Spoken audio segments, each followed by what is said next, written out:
Austria didn't have any colonies.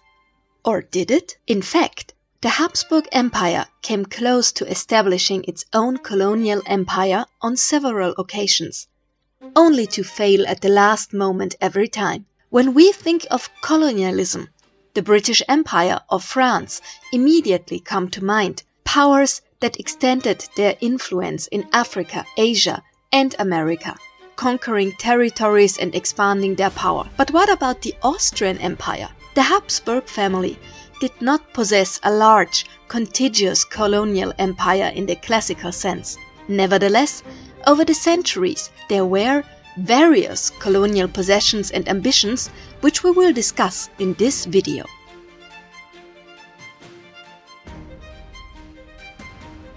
The legacy of Charles V. In fact, the Habsburg family already had a global empire, but then it fell apart. Under Emperor Charles V, the Habsburg dynasty ruled a global empire in the 16th century where the sun never set. He had inherited the Austrian and Burgundian territories from his father, Philip, and the Spanish and southern Italian territories from his mother, Joanna. You can find out how this came about in the videos about Charles V and his parents on my channel. Moreover, this was the age of exploration, and the Habsburgs now also ruled over the so-called Spanish colonial empire with a primary focus on Latin and South America. Charles V controlled the vast territories of Spanish conquistadors in Central and South America, as well as parts of Southeast Asia, for example, the Philippine Islands, which are named after his son, Philip. However, referring to the Spanish overseas territories under the Habsburgs as colonies is historically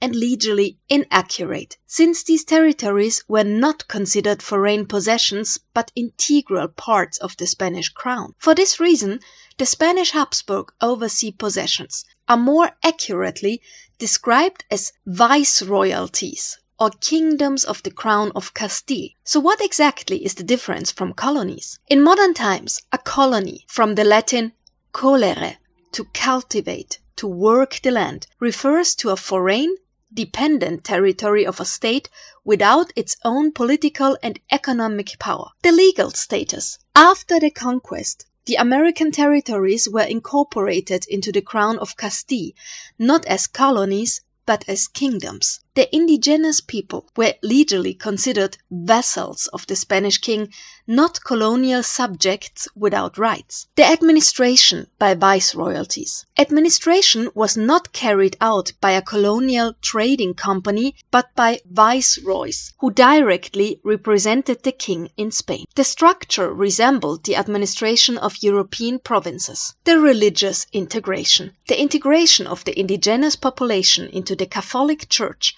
and their subjugation to the Spanish crown was a central goal that went beyond mere economic exploitation, as in later colonial empires. This may sound like a technical detail, but it is the reason why Austria officially had no colonies. Nevertheless, the territories were economically heavily oriented toward the exploitation of raw materials, such as gold and silver, which is why the term Spanish colonial empire is still frequently used in historical scholarship. However, the vast empire was ultimately divided between the Austrian and the Spanish line of the Habsburgs. The overseas territories remained with the Spanish line of the Habsburgs until the year 1700, when the last Spanish Habsburg died and the War of Spanish Succession broke out. If you're interested in the history of the Spanish Habsburgs, I've linked the video on the Spanish branch in the description. Would you be interested in a video about the Spanish War of Succession? Let me know in the comments. The trading companies.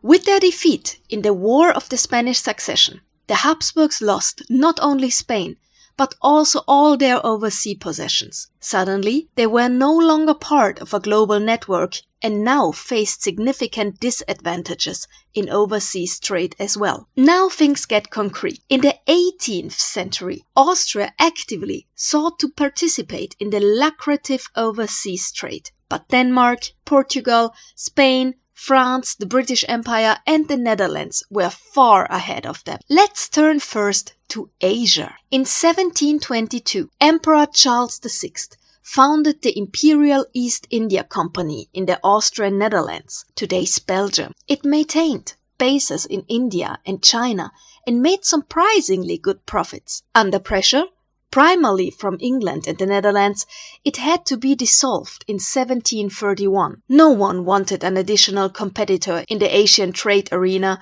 and the British held out the prospect of signing the Pragmatic Sanction, a law that, among other things, enabled Charles' daughter, Maria Theresa, to assume the throne in Austria. His daughter succeeded him not only to the throne, but also in his colonial ambitions. Maria Theresa founded an East India Company in Trieste, one of the Habsburgs' most important ports. Starting in 1776, her ships sailed under the imperial flag of Habsburg-Lorraine, under the command of the Dutchman William Boats, who had previously worked for the British East India Company. Between 1778 and 1783, there was a short-lived attempt to establish the Nicobar Islands in the Indian Ocean as an Austrian colony. Although Denmark had laid claim to the Nicobar Islands, ships of the Trieste Trading Company acquired several Nicobar Islands. For example, Teressa, named after Maria Theresa, and also declared them Austrian crown colonies. New trading posts were established on the Indian Malabar coast. However, as early as 1785, the Austrian occupiers were forced to abandon the islands under Danish pressure. Let us now turn our attention to East Africa. In March 1777, the ships of the trading company reached the Delagoa Bay, now Maputo Bay in Mozambique, on the southeast coast of Africa, and, though treaties with local rulers secured, among other things, the exclusive right of first refusal for ivory. The colony in Delagoa subsequently exported about 75,000 pounds of ivory annually. A small fortification manned by just 10 men was erected and declared an Austrian colony, but as early as 1781, the bay was lost to Portugal. For the first time, Austria had real colonies and loses them almost just as quickly. In 1783, under pressure from the maritime powers and lacking a comparable naval fleet of its own, necessary to protect the colonies, Maria Theresa's successor, Emperor Joseph II, dissolved the Trieste Trading Company. The Nicobar Islands and Delagoa Bay were lost, thus bringing the Habsburgs' colonial policy in the 18th century to an end. But they flared up again later. Acquisitions and claims of the 19th and 20th century. In the 19th century, the Austrian Navy once again undertook several exploratory voyages, which also served to explore opportunities for colonial expansion. In 1802, the Austrian West African Maritime Trading Company was founded in Vienna. Its goal? Trade and influence in West Africa. The emperor at that time, Franz II, granted the company an exclusive trading privilege for a full 25 years. As early as 1803, a ship set sail from the port of Trieste. On board, merchants, explorers, and the hope of establishing new trading posts and perhaps even a colony of their own. But then everything changed. When the ship returned, Europe had descended into chaos. The wars against Napoleon made any further expansion impossible. Another colonial dream had failed. But in the second half of the 19th century, one of the greatest adventures in Austrian history unfolded, the Novara expedition. In 1857, the ship Novara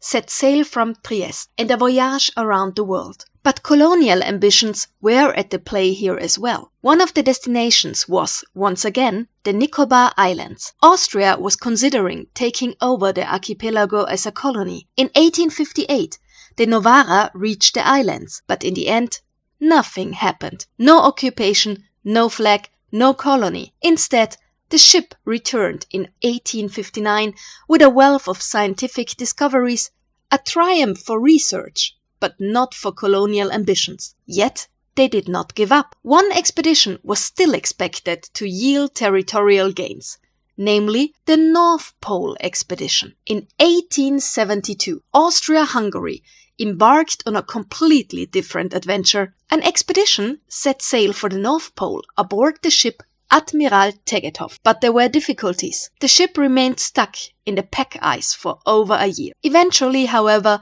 some of the men reached an unknown archipelago on foot across the ice. They named it Franz Josef Land and raised the Austro-Hungarian flag. But not even these ice islands remained in Austrian hands for long. The claim was later relinquished in favor of Russia. Should I make a video about the North Pole expedition? Let me know in the comments. And if you like my Austrian dialect and want to learn more about Austrian history, don't forget to subscribe. Thank you. Austria's last colonial dreams. A final attempt in China. At the turn of the century, attention turns to East Asia. In 1899, Austria dispatches the cruiser Kaiserin Elisabeth to China. The idea? To lease its own port. But nothing comes of it. After the suppression of the Boxer Rebellion, Austria-Hungary received only a small trading concession, a city district, in Tianjin in 1901, which lasted until 1917. A modest success, and at the same time the last. For as early as 1917, in the midst of World War I, Austria lost this territory as well. Speaking of World War I, I would like to add one crucial territorial claim here as the final point regarding Austrian colonial policy. Bosnia and Herzegovina. In 1878, Austria-Hungary occupied the region, officially with the approval of the Congress of Berlin. Formally, it remained under the sovereignty of the Ottoman Sultan, but in practice, Vienna took control, and this control went far beyond normal administration. Bosnia and Herzegovina were systematically developed economically, expanded in terms of infrastructure, and politically controlled, much like a classic colony. That is why historians often refer to it as a so-called internal colony. 3 decades later, the next step follows. In 1908, the territory is officially annexed and fully incorporated into the monarchy. Bosnia and Herzegovina are thus the only territory in which Austria-Hungary actually implements something resembling colonial structures, only not overseas, but right in the middle of Europe. But with this move, the Habsburgs definitely took over a territory that actually belonged to the Ottoman Empire, and, above all, a territory where many Serbs live. The problem? Serbia saw itself as the protector of all South Slavs, including the Serbs in Bosnia. For Serbia, the annexation was a provocation and a direct setback to its goal of establishing a South Slavic state that would include Bosnia and Herzegovina. Relations between Austria-Hungary and Serbia became extremely tense after the annexation, and with the support of Russia and Germany, this regional conflict turned into a European risk that ultimately tipped the scales toward the outbreak of World War I. What impact did the colonial era have on the present? In summary, we can say Austria was very much a part of European colonialism, not because it had a large colonial empire, but because it repeatedly tried to build one. The fact that these attempts failed was primarily due to the geopolitical situation and to the fact that other powers were simply faster and stronger. But just because Austria did not possess any permanent overseas colonies, this does not mean that it was left out of the picture. Austria too benefited from colonial structures. Goods from the colonies, such as coffee, sugar or spices, had long been part of everyday life. And that's not all. These connections also shaped the way people thought. The idea of Europe as superior and other cultures as inferior was widespread back then, even in Austria. That's why it's clear. Austria cannot simply shirk its responsibility. The effects of colonialism have shaped all of Europe, and they don't stop at Austria's borders. What do you think? Would Austria have had any chance at all of building a colonial empire, or was it doomed to fail from the start? Share your thoughts in the comments. If you liked the video, don't forget to like and share. And hopefully we see you again in the next video.